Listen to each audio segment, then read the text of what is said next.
Dans le sud de l'Australie, la société de protection de l'environnement marin, Sea Shepherd, a préparé à lancer sa nouvelle campagne de défense des baleines dans l'océan Antarctique.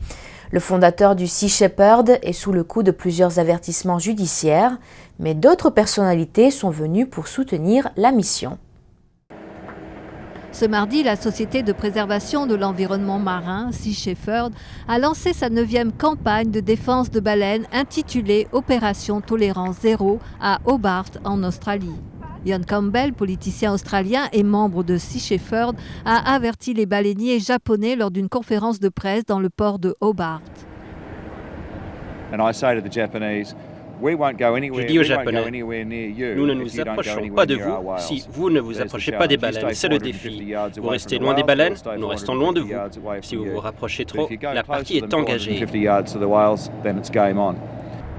Ces dernières années, les baleiniers japonais et les navires de Sea Shepherd ont connu de violentes confrontations dans les eaux de l'Antarctique. En décembre 2012, une cour d'appel américaine a émis un avertissement à l'encontre de Paul Watson, le président fondateur de Sea Shepherd, et lui a ordonné de garder une distance minimale de 450 yards, soit 411 mètres, des baleiniers japonais.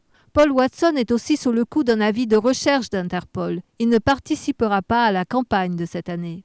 Paul Watson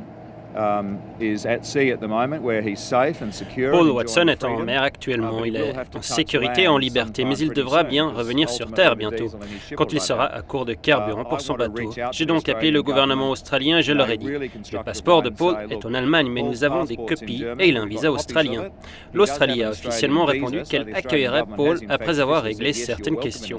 J'espère que Paul sera libre là où il touchera terre. J'espère en Australie.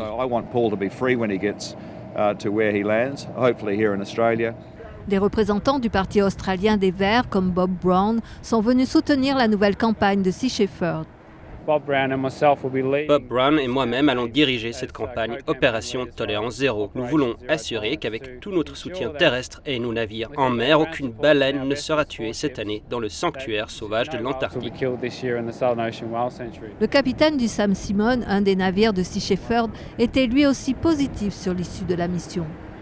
Le navire est prêt à partir avec une équipe chevronnée, des anciens des précédentes campagnes. Nous sommes heureux de partir pour réussir cette mission.